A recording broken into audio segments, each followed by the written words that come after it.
우아한 썰여사의 사연 소개 오늘도 시작합니다. 30살의 대기업 과장인 오빠는 어린 시절부터 유독 음식에 대한 집착이 강했습니다. 태어날 때부터 몸이 허약했던 탓에 어머니는 오빠의 영양 상태를 극도로 걱정하며 키웠습니다.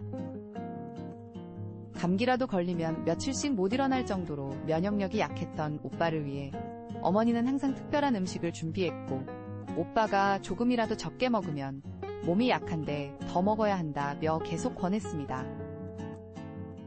이런 환경에서 자란 오빠는 자연스럽게 음식을 많이 빨리 먹는 것이 당연하다고 여기며 성장했습니다. 문제는 성인이 된 후에도 이런 식습관이 전혀 바뀌지 않았다는 점입니다.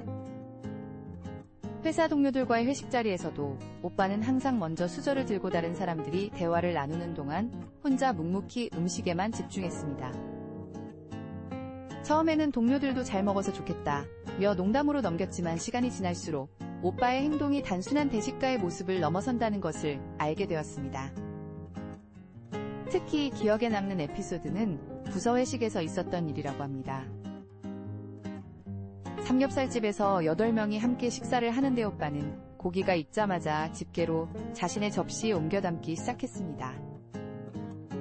다른 동료들이 천천히 드세요 라고 말해도 전혀 개의치 않고 계속 먹었고, 결국 8인분 고기의 절반 이상을 혼자 먹어치웠습니다. 더욱 놀라운 것은 후배가 겨우 한 점 먹으려고 집게를 뻗는 순간 오빠가 먼저 그 고기를 채갔다는 점입니다. 그날 이후 부서 내에서 오빠와 함께하는 회식을 꺼리는 분위기가 형성되기 시작했습니다.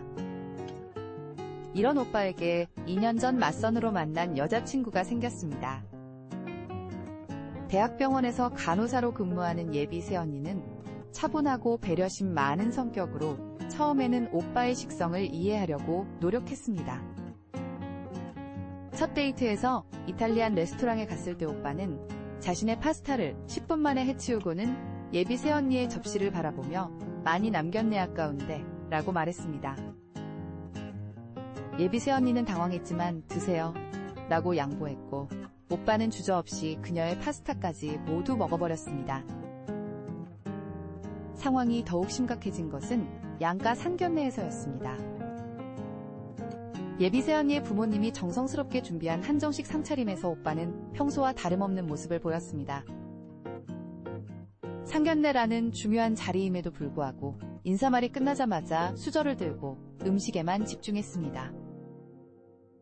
예비 새언니의 아버지가 회사 일은 어떠니? 라고 물어도 입에 음식을 가득 넣은 채 대충 고개만 끄덕였고, 갈비찜이 나오자 가장 큰 갈비 3개를 자신의 접시에 먼저 옮겨 담았습니다. 예비 새언니의 어머니가 우리 딸도 좀 먹어야 하는데 라고 부드럽게 말했지만 오빠는 이미 갈비를 뜯어먹는데 정신이 팔려 있었습니다. 가장 결정적인 사건은 작년 추석 때 일어났습니다. 예비 새언니가 우리 집에 처음 놀러왔을 때 어머니는 며느리 될 사람을 위해 특별히 전복죽과 각종 나물불고기 등을 정성스럽게 준비했습니다. 온 가족이 모여 앉아 즐겁게 대화를 나누는 동안 오빠는 예비 새언니 앞에 놓인 전복죽 그릇을 자신 쪽으로 슬그머니 당기기 시작했습니다. 예비 새언니가 자기야 그거 내 거야 라고 웃으며 말했지만 오빠는 미안 하면서도 이미 절반 가까이 먹어버린 후였습니다. 더욱 충격적이었던 것은 불고기를 먹을 때였습니다. 어머니가 예비 새언니에게 많이 먹으렴이라고 권하며 불고기를 접시에 덜어주는데 오빠가 젓가락으로 그 불고기들을 하나씩 자신의 입으로 가져가기 시작한 것입니다.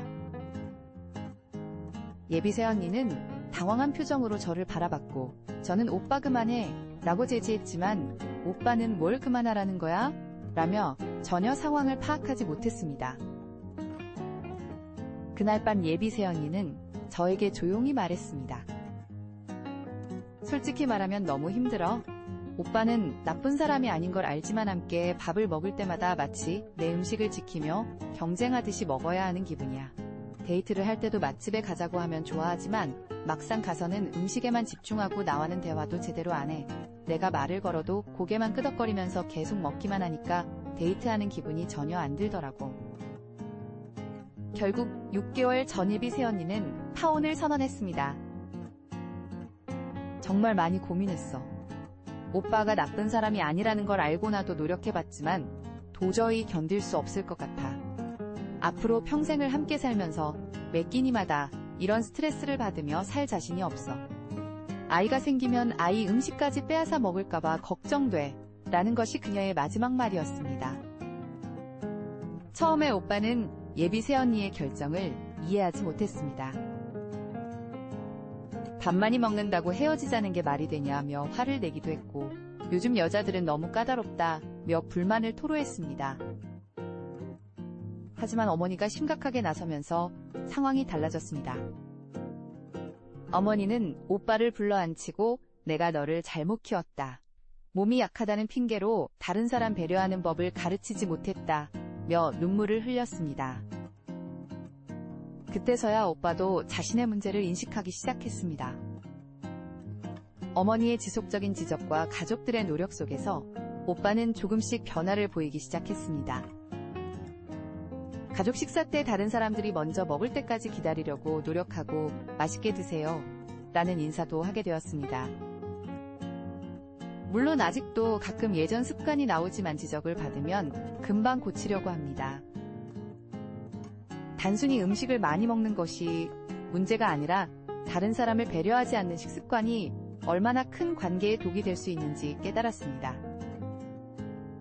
특히 연인 관계에서는 함께 먹는 시간이 소통과 애정을 나누는 중요한 순간인데 그 시간을 온전히 음식에만 집중한다면 상대방은 무시당한다고 느낄 수밖에 없습니다. 현재 오빠는 새로운 만남을 시도하고 있지만 이번에는 신중하게 접근하고 있습니다. 데이트를 할 때도 상대방과의 대화에 집중하려고 노력하고 음식을 나눠 먹을 때는 항상 상대방을 먼저 배려합니다. 여전히 음식을 좋아하지만 이제는 혼자만의 즐거움이 아니라 함께하는 사람과 나누는 기쁨으로 받아들이려고 합니다. 혹시 주변에도 이런 분이 계시다면 댓글로 공유해주세요.